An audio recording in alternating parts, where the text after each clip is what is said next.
Baby squirrel, use a sexy motherfucker. Give me your attention, baby. I gotta tell you a little something about yourself. You're one of our flawless, ooh, you a sexy lady. But you walk around here like you wanna be someone else. Ooh, wow. I know that you don't know it, but you're fine, so fine. Fine, so fine. Ooh, wow. Oh girl, I'm gonna show you when you're mine, oh mine. Mine, oh mine. Jeg har forgået dem, fordi de bare, det er jo idrætsklassen, de er bare super stærke. Og det er jo samme linje som os, så altså, vi vil bare være ligesom dem. Ja. 3.X er med andre ord bare superklassen her på Øregård Gymnasium. Der findes ikke noget bedre end 3.X. Sådan er det bare.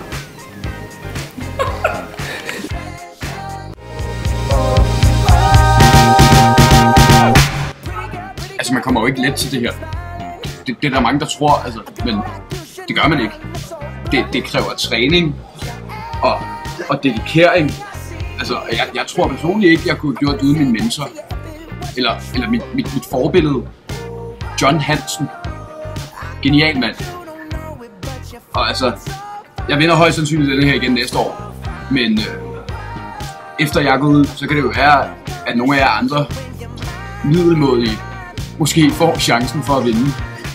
Okay, det der karakteriserer vores klasse, det er et godt sammenhold, en god humor og høj faglighed. Altså ikke engang fyrmændene kan følge med i vores undervisning. Nej, fordi vi er så kloge. Der er ingen, der kan følge med i. Nej. En lortklasse. Altså amatør. Ja, specielt så. Altså, der er ikke nogen, der ryger, der er ikke nogen, der drikker. Det er bare, altså vi er virkelig sunde.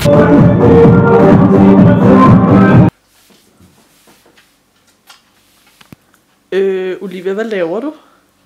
Jeg skulle have tjent en t-shirt eller noget andet. Altså vi er virkelig sunde. Det er jo helsekost råd til hinanden hver dag. Ja. Har I slikket på hånden? Jeg hader det, jeg hader det. Okay, så gå!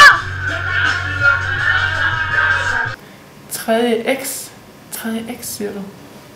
Jo, dem har jeg da til dansk. 3.X har jeg. De kan ikke skrive, og de kan ikke analysere. Det er ligesom deres identitet. Altså. Og hvis man kommer ind til dem, så spørger de, kan vi ikke få før fri AC, eller kan vi ikke spille rundbold, og det kan de heller ikke. De kan ikke finde ud af det, så det får de heller ikke lov til.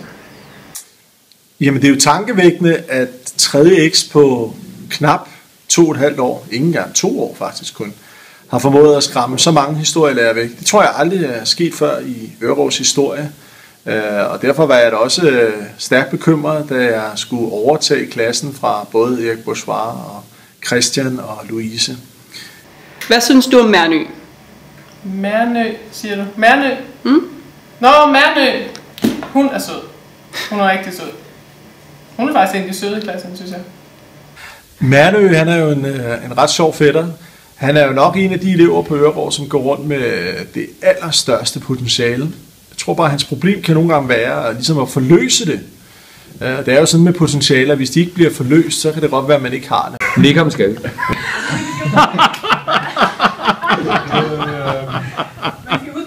Okay. Ja, tror Ja, altså jeg vil sige, at vi har nogle ret lækre drenge. I'm sexy and I know it.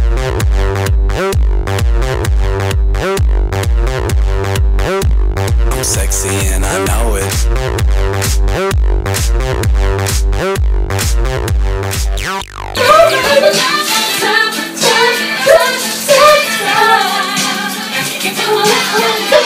Hovedformålet med den her klasse, det er bare idræt og faglighed. Okay, hvis jeg slutter der nu, så skal jeg så slutte, når det kommer til jer. Get you $4,000, don't get out of pocket.